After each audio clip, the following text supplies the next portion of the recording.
నమస్కారం. దక్షిణ భారతదేశంలో జరుగుతున్న ఒక అద్భుతమైన డిజిటల్ విప్లవానికి సంబంధించిన ఈ విశ్లేషణకు స్వాగతం.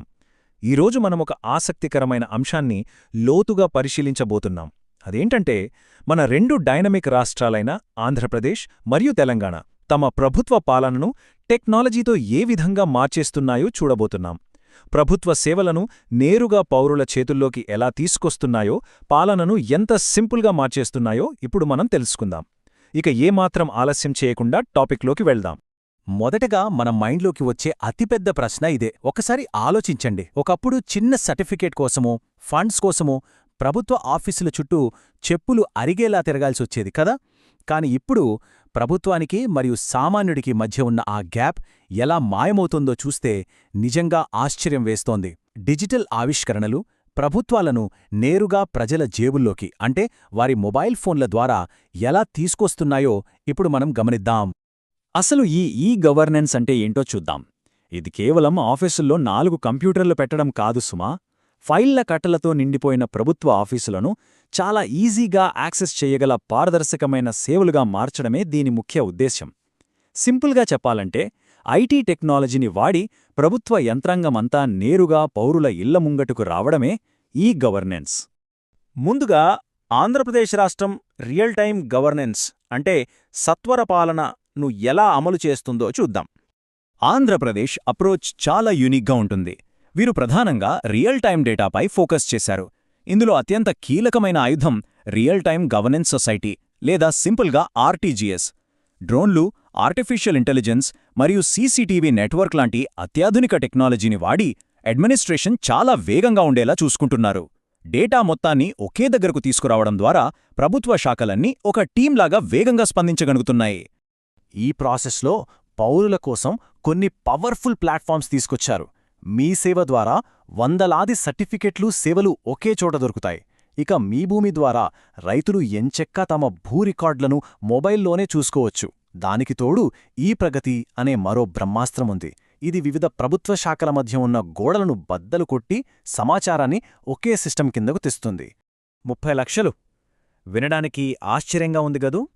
ఇది ఆంధ్రప్రదేశ్లో ఏర్పాటు చేసిన పరిష్కార వేదిక 1100 కాల్ సెంటర్ రోజువారీ కెపాసిటీ.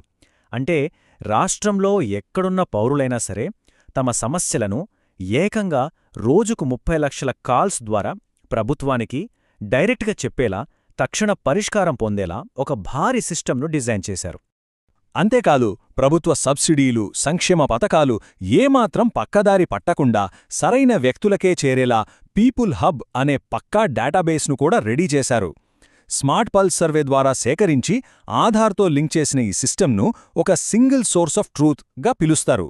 దొంగ పేర్లతో పథకాలు కొట్టేసే ఛాన్స్ ఇక్కడ అస్సలుండదు. సరే, ఇదంతా ప్రాక్టికల్గా ఎలా పనిచేస్తుందో తెలియాలంటే తిత్లీ తుఫాన్ టైంలో ఏం జరిగిందో చూడాలి.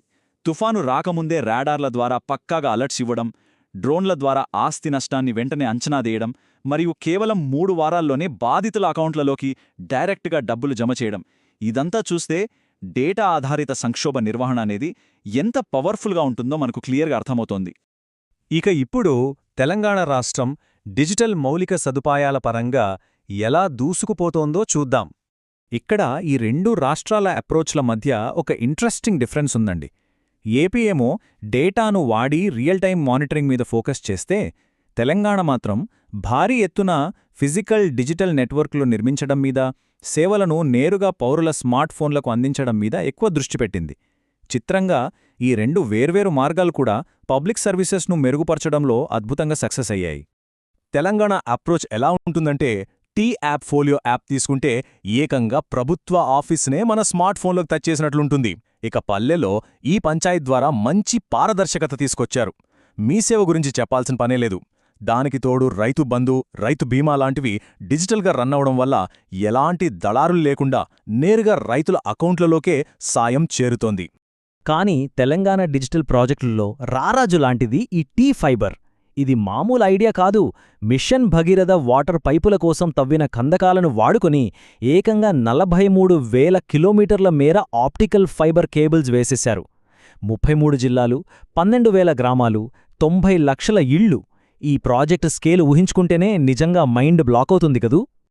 ఇంత కష్టపడి కేబుల్స్ ఎందుకు వేశారంటే గరిష్టంగా 1 జీబీపీఎస్ అంటే 1 గిగాబైట్ పర్ సెకండ్ స్పీడ్తో ఇంటర్నెట్ను అందించడానికి, అది కూడా చాలా సరసమైన ధరకు. మారుమూల గ్రామాలక్కూడా ఇంత ఫాస్ట్ ఇంటర్నెట్ వెళ్లడం అనేది ఖచ్చితంగా ఒక పెద్ద డిజిటల్ గేమ్ చేంజర్ అని చెప్పొచ్చు. ఇదంతా కేవలం పౌరసేవలకు మాత్రమే అనుకుంటే పొరపాటే. వ్యాపార రంగానికి కూడా ఇది భలేగా ఉపయోగపడుతోంది. ఇండస్ట్రీలు పెట్టుకునే వాళ్లకు టీఎస్ఐ పాస్ ద్వారా సింగిల్ విండోలో ఫాస్ట్గా ఆన్లైన్ పర్మిషన్లు ఇస్తున్నారు. ఇక కొత్తగా ఆలోచించే టెక్ స్టార్టప్ల కోసం టీ-హబ్ లాంటి ఇంక్యుబేటర్లు ఎంతగానో హెల్ప్ అవుతున్నాయి. అంతా బాగానే ఉంది కానీ ఈ డిజిటల్ ప్రయాణంలో ఎదురవుతున్న సవాళ్లు ఏంటో ఇప్పుడు తెలుసుకుందాం. మనం టెక్నాలజీ పరంగా ఎంత స్పీడ్గా వెళ్తున్నా వాస్తవ పరిస్థితిలో కొన్ని అడ్డంకులున్నాయి. ప్రధానంగా సిటీలకు పల్లెలకు మధ్య ఉన్న డిజిటల్ డివైడ్. స్మార్ట్ఫోన్లు కొనలేని ఆర్థిక పరిస్థితి, అసలు యాప్స్ ఎలా వాడాలో తెలియని ఇబ్బంది, ఇవన్నీ సేవలు అందరికీ చేరకుండా అడ్డుకుంటున్నాయి. దానికి తోడు ఇంత భారీ పౌరుల డేటాను కలెక్ట్ చేసినప్పుడు దాన్ని సేఫ్గా ఉంచాల్సిన సైబర్ సెక్యూరిటీ టెన్షన్లు కూడా గట్టిగానే ఉన్నాయి. దీనికి తోడు భాష కూడా ఒక పెద్ద అడ్డంకే. ఇంటర్నెట్లో ఇంగ్లీష్ ఆధిపత్యం వల్ల 95% ప్రజలకు ఇబ్బంది కలుగుతోంది అన్నది వాస్తవం. చాలా వెబ్సైట్లు, యాప్స్ ఇంగ్లీష్లోనే ఉండటం వల్ల పల్లెటూరు వాళ్ళు వాటిని ఈజీగా వాడలేకపోతున్నారు. ఇది ఖచ్చితంగా ప్రభుత్వాలు అడ్రస్ చేయాల్సిన ఇష్యూ. ఇక ముగింపుకొద్దాం. భవిష్యత్తు వైపుగా ఈ రాష్ట్రాల అడుగులు ఎలా ఉండబోతున్నాయో చూద్దాం. ప్రాబ్లమ్సున్నాయని ప్రభుత్వాలు సైలెంట్గా కూచోలేదు సుమా. ఆ డిజిటల్ గ్యాప్ను తగ్గించడానికి ఒక బ్యాలెన్స్డ్ రూట్ను ఎంచుకున్నాయి. ఒక పక్క బ్యాకెండ్లో హై స్పీడ్ నెట్వర్క్ను రన్ చేస్తూనే ఇంటర్నెట్ వాడటం రాని వాళ్ల కోసం ఊళ్లల్లో మీ సేవ, కామన్ సర్వీస్ సెంటర్ లాంటి ఫిజికల్ కియోస్కులను నడుపుతున్నాయి. టెక్నాలజీ తెలియని వాళ్లకు ఈ సెంటర్లు ఒక వంతెనలా పనిచేస్తున్నాయి. చివరిగా ఒక ముఖ్యమైన ఆలోచనతో ఈ విశ్లేషణను ముగిద్దాం. రాబోయే రోజుల్లో ఏఐ, మెషిన్ లెర్నింగ్ లాంటివి ఇంకా ఎన్నో అద్భుతాలు చేయబోతున్నాయి. అయితే టెక్నాలజీ ఎంత మారుతున్నా, సమాజంలో అట్టడుగున ఉన్న సామాన్యుడిని కూడా కలుపుకుని పోయేలా ఈ డిజిటల్ గవర్నెన్స్ ఎలా మలచబడుతుంది అనేది మనం చూడాలి. భవిష్యత్తులో ఈ పరిణామాలు ఇంకెన్ని మార్పులు తెస్తాయో అని ఆలోచిస్తేనే ఎంతో ఆసక్తిగా ఉంది కదూ. ఈ అంశం మీకు కొత్త విషయాలు తెలిపిందని ఆశిస్తూ సెలవు.